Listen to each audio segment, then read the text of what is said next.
दोस्तों आज हम देखेंगे ग्रुप डी से संबंधित प्रीवियस ईयर क्वेश्चन के बारे में जो कि पिछले एग्जाम में पूछा गया था वही क्वेश्चन हम लोग लेकर आए हैं। तो वीडियो को पूरा देखना, सभी के सभी क्वेश्चन इम्पोर्टेंट रहेगा। ठीक है, तो चलिए। भारत का सबसे पुराना पर्वत अरावली पर्वत किस राज्य में स्थित है? भारत का सबसे पुराना पर्वत कौन है? अरावली पर्वत है। और वह कौन से राज्य में स्थित है? तो याद रखना, राजस्थान। जी हाँ दोस्तों, भारत का सबसे पुराना पर्वत अरावली पर्वत राजस्थान राज्य में स्थित है। चलिए नेक्स्ट क्वेश्चन देखते हैं। भारत के किस राज्य में सबसे पहले सूर्य उदय होता है? भारत के किस राज्य में सबसे पहले सूर्य उदय होता है? तो याद रखना, इसका सही जवाब होगा अरुणाचल प्रदेश। अरुणाचल प्रदेश में सबसे पहले सूर्य उदय होता है। चलिए नेक्स्ट क्वेश्चन।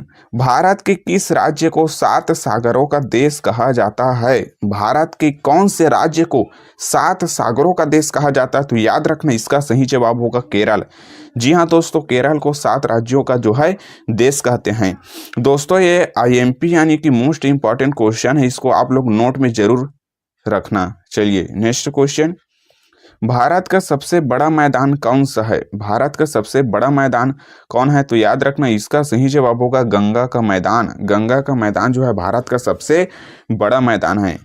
दोस्तों यदि वीडियो अच्छा लग रहा होगा तो वीडियो को लाइक जरूर करना।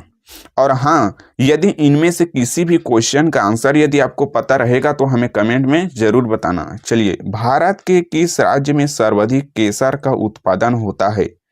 ऑप्शन है उत्तराखंड, जम्मू और कश्मीर, हिमाचल प्रदेश, कर्नाटक। तो इसका सही जवाब होगा जम्मू और कश्मीर। जम्मू कश्मीर में सर्वाधिक जो है केसर का उत्पादन होता है। चलिए नेक्स्ट क्वेश्चन। भारत का सबसे अधिक वन किस राज्य में है? भारत के कौन से राज्य में जो है सबसे अधिक वन पाया जाता है? तो याद रखना, मध्य प्रदेश। मध्य प्रदेश में सबसे अधिक जो है वन पाया जाता है। दोस्तों चैनल को सब्सक्राइब नहीं किए तो सब्सक्राइब करके नोटिफिकेशन के बेल आइकन को ऑल पर सेट कर लेना, ताकि हम जब भी वीडियो अपलोड करें सबसे पहले नोटिफिकेशन आप तक पहुंचे। ठीक है, चलिए। किस नदी को बिहार का शोक माना जाता है? मतलब कि कौन सी नदी को बिहार का शोक कहते हैं? तो याद रखना, इसका सही जवाब होगा कोसी नदी। कोसी नदी को बिहार का शोक क्यों कहते हैं? तो याद रखना, कोसी नदी में बाढ़ आने के कारण जो है बिहार का अधिक जो घर होता है वो डूब जाता है, इसलिए इसको शोक माना जाता है। ठीक है, चलिए। भारत के किस राज्य में सबसे ज्यादा चाय की खेती होती है? भारत के किस राज्य में सबसे अधिक चाय की खेती होती है? तो याद रखना, असम। असम में जो है सबसे अधिक चाय का उत्पादन होता है। चलिए, भारत की सबसे लंबी झील कौन सी है? भारत की सबसे लंबी झील कौन सी है? तो याद रखना, इसका सही जवाब होगा वेम्बनाड झील। वेम्बनाड झील जो है भारत का सबसे लंबी झील है। और हाँ, कमेंट में हमें जरूर बताना कि भारत का सबसे खारे पानी का झील कौन सा है, ये हमें कमेंट में जरूर बताना। चलिए, कच्छकरण किस राज्य में स्थित है? गुजरात, पंजाब, कर्नाटक, तमिलनाडु। तो इसका सही जवाब होगा गुजरात। गुजरात में जो है कच्छकरण जो है स्थित है। ठीक है दोस्तों, यदि वीडियो को अभी भी लाइक नहीं किए हैं तो वीडियो को जल्दी से जल्दी लाइक करो और चैनल को भी सब्सक्राइब जरूर कर लेना, क्योंकि ऐसे ही जीके वीडियो हमारे यूट्यूब चैनल पर मिलते रहता है। चलिए, भारत के किस राज्य में सबसे ज्यादा बांस का उत्पादन होता है? सबसे ज्यादा बांस की खेती जो है भारत के किस राज्य में किया जाता है? तो याद रखना, इसका सही जवाब होगा अरुणाचल प्रदेश। जी हाँ दोस्तों, अरुणाचल प्रदेश में जो है सबसे अधिक बांस की खेती किया जाता है। चलिए, पूर्वोत्तर भारत में सबसे अधिक ऊंचाई वाला पठार कौन सा है? पूर्वोत्तर भारत में सबसे अधिक ऊंचाई वाला पठार कौन सा है? तो याद रखना, इसका सही जवाब होगा मेघालय का पठार। यह जो है सबसे अधिक ऊंचाई स्थान है। भारत के किस राज्य में सबसे अधिक मसाले की खेती की जाती है? भारत का ऐसा कौन सा राज्य है जहां पर मसाले का उत्पादन जो है अधिक मात्रा में होता है? तो याद रखना, इसका सही जवाब होगा केरल। केरल में जो है सबसे अधिक मसाले की खेती की जाती है, इसलिए मसालों का बगीचा जो है केरल राज्य में स्थित है। दोस्तों ये सभी के सभी क्वेश्चन जो है पिछले रेलवे ग्रुप डी एग्जाम में पूछा गया था, वही क्वेश्चन हम लोग आज करा रहे हैं। तो वीडियो को पूरा देखना है और क्वेश्चन को नोट बनाते हुए चलना है, क्योंकि ये सभी के सभी क्वेश्चन जो है इंपॉर्टेंट रहेगा और 100% संभावना है कि आने वाले एग्जाम में ये क्वेश्चन रिपीट जरूर होंगे। ठीक है, चलिए। सतपुड़ा पर्वत और विंध्याचल पर्वत के बीच में कौन सी नदी बहती है? सतपुड़ा पर्वत और विंध्याचल पर्वत के बीच में जो है सबसे प्रमुख कौन सी नदी बहती है? तो याद रखना नर्मदा नदी। नर्मदा नदी जो है दोनों पहाड़ों के बीच में बहती है और यह मध्य प्रदेश में स्थित है। ठीक है, चलिए अगले क्वेश्चन की ओर बढ़ते हैं। भारत का कौन सा राज्य तीन ओर से समुद्र से घिरा हुआ है? भारत का ऐसा कौन सा राज्य है जो तीनों ओर से लगभग समुद्र से जो है घिरा हुआ है? तो याद रखना इसका सही जवाब होगा गुजरात। गुजरात जो है समुद्र से तीनों ओर से घिरा हुआ है और सबसे अधिक समुद्र के साथ क्षेत्रफल जो है गुजरात राज्य ही साझा करता है। ठीक है, और हमें कमेंट में यह बताना कि सबसे कम समुद्र से कौन सा राज्य जो है घिरा है सबसे कम। ठीक है, चलिए अरावली पर्वत भारत के किस राज्य में फैला है? तो याद रखना इसका सही जवाब होगा राजस्थान। अरावली पर्वत जो है भारत के राजस्थान राज्य में स्थित है और अरावली पर्वत को ही भारत का सबसे प्राचीन पर्वत माना जाता है। ठीक है, और भारत का सबसे नवीन पर्वत कौन सा है ये हमें आप लोग कमेंट में जरूर बताना।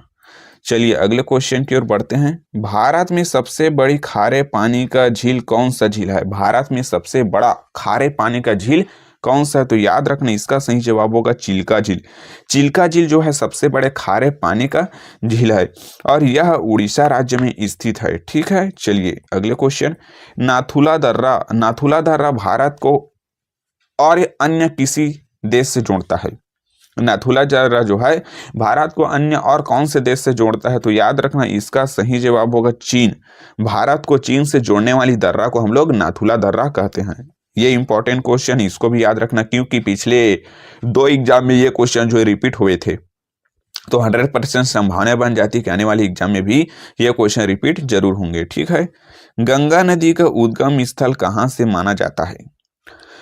भारत की सबसे पवित्र नदी गंगा नदी, भारत की सबसे पवित्र नदी गंगा नदी का उद्गम स्थल कहाँ से माना जाता है? ऑप्शन में दिया है ऋषिकेश, गोमुख या फिर गंगोत्री, यमुनोत्री, सिहावा पर्वत। तो याद रखना इसका सही जवाब होगा गोमुख या गंगोत्री। जी हाँ दोस्तों, गोमुख गंगोत्री जिसको नाम से जानते हैं, यहाँ से जो है भारत की सबसे पवित्र नदी गंगा नदी का उद्गम स्थल होता है। जबकि सिहावा पर्वत की बात करें तो सिहावा पर्वत से महानदी का उद्गम जो है सिहावा पर्वत से होता है और यह सिहावा पर्वत छत्तीसगढ़ राज्य के धमतरी जिले में स्थित है। ठीक है, चलिए भारत की सबसे लंबी रेलवे सुरंग कौन सी है? इनमें से कौन सा रेलवे सुरंग है जो सबसे लंबी है? ऑप्शन है कोंकण सुरंग, रोहतांग सुरंग, बनिहान सुरंग, पीर पंजाल सुरंग। तो इसका सही जवाब होगा पीर पंजाल सुरंग। यह जो है भारत की सबसे लंबी रेलवे सुरंग है। ठीक है, चलिए भारत के किस पर्वत श्रृंखला को पर्वतों की जननी कहा जाता है? ऑप्शन है नीलगिरी, सतपुड़ा, अरावली, हिमालय। तो इसका सही जवाब होगा हिमालय पर्वत। हिमालय पर्वत को जो है भारत के पर्वत श्रृंखला की पर्वतों की जननी के नाम से जो है जाना जाता है। ठीक है, चलिए दोस्तों यदि वीडियो को लाइक नहीं किया तो जल्दी से वीडियो को लाइक करें और चैनल को सब्सक्राइब करके नोटिफिकेशन के बेल आइकन को ऑल पर सेट कर ले ताकि हम जब भी वीडियो अपलोड करेंगे सबसे पहले आप तक ही पहुंचेगा। ठीक है, और अब एक प्यारा सा कमेंट जरूर कर देना कि ये वीडियो आपको कैसा लग रहा है। ठीक है, तो चलिए नेक्स्ट क्वेश्चन की ओर हम लोग आगे बढ़ते हैं। कौन से शहर को उत्तर भारत का मैनचेस्टर कहते हैं? कौन से शहर को जो है उत्तर भारत का मैनचेस्टर कहते हैं? तो याद रखना लुधियाना। लुधियाना को जो है हम लोग उत्तर भारत का मैनचेस्टर कहते हैं और लुधियाना कौन से राज्य में स्थित है? याद रखना पंजाब। लुधियाना जो है पंजाब राज्य में स्थित है। ठीक है, इसको याद रखेंगे। चलिए भारत के किस राज्य में सबसे अधिक कोयले पाया जाता है? भारत का ऐसा कौन सा राज्य है जहां पर सबसे अधिक कोयले का उत्पादन होता है या फिर कोयले का भंडार है? तो याद रखना इसका सही जवाब होगा झारखंड। जी हाँ दोस्तों, झारखंड में जो है सबसे अधिक मात्रा में कोयले का खनन किया जाता है। ठीक है, और झारखंड की राजधानी क्या है? तो याद रखना रांची है। ठीक है, तो आज का वीडियो यहीं तक दोस्तों, मिलेंगे नेक्स्ट वीडियो में। और हाँ, अपने दोस्तों के साथ शेयर करना मत भूलिएगा। ठीक है, तो चलिए मिलते हैं नेक्स्ट वीडियो में, तब तक के लिए जय हिंद जय भारत।